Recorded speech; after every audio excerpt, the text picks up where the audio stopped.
everyone to Historic Locust Grove here in Louisville, Kentucky. My name is Caitlin Tisdale and I am the Director of Interpretation here. So what is Locust Grove? If you aren't familiar with us, we are a circa 1792 historic house museum here in Louisville, Kentucky, just a mile down from the Ohio River. Locust Grove was the final home and resting place of General George Rogers Clark, who of course was the older brother to William Clark of the Lewis and Clark expedition. So let's talk a little bit more about Locust Grove. The estate here at Locust Grove was once almost 700 acres.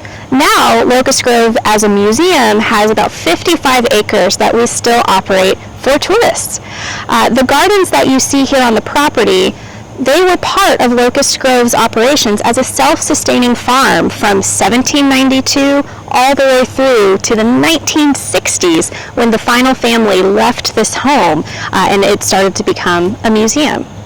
Inside the garden plots that you see here, there would have actually been tons of crops. They would have vegetables, root vegetables, anything that the farm needed to be able to feed everyone that lived here, both the Croghan and Clark family and the enslaved community here. This doorway here leads directly into the Hearth Kitchen on the farm.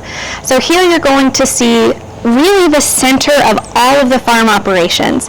Once the crops were harvested from the garden plots that we just spoke about, many of them would be brought in here directly for Nan to prepare for meals.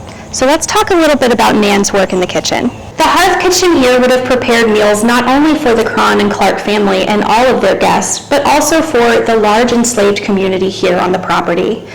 At the peak of the farm in 1820, William Croghan enslaved over 50 individuals here at Locust Grove and at his properties in downtown Louisville. So the cooks here in this kitchen, the earliest one that we have documentation of, her name was Nan.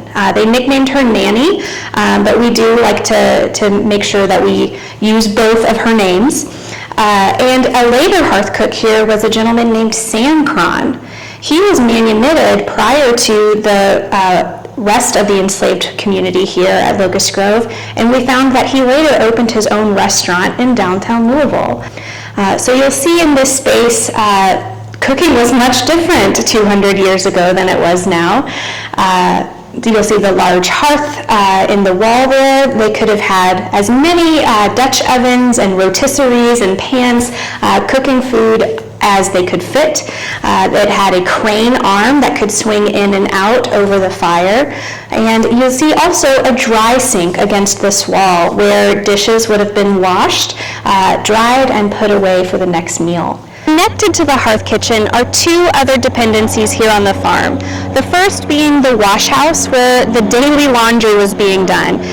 This was not like laundry today where you can push a button and it goes. This laundry was much more complicated, following a lot of different steps, and there would be probably 2 or 3 washerwomen in that space constantly starting and doing new process of the laundry. Right next to the wash house is the smokehouse, where a couple times a year the hogs would be brought in, slaughtered, and then you'd have to go through that preservation process to make sure that the family and the enslaved community had enough food to eat all winter long. So if you take a peek in the smokehouse, you'll see some of the ways that that meat could have been preserved. Right over here on the other side of these buildings is the ice house. Ice houses during this time period were between 16 and 18 feet deep in the earth and would be lined with stone. Ice would have been cut off of the Ohio River just a short distance nearby, or off of other small ponds and waterways here in the region. They'd be carted here on wagons and lowered layer by layer into the ice house. In between those layers, they would put some sawdust, and that would help insulate all of that ice in that stone building. So they could have ice almost year-round, from the winter when it was harvested almost to the next fall before new snow would fall. So thank you for visiting Locust Grove with us today, and we hope that you can come back for a visit in person soon.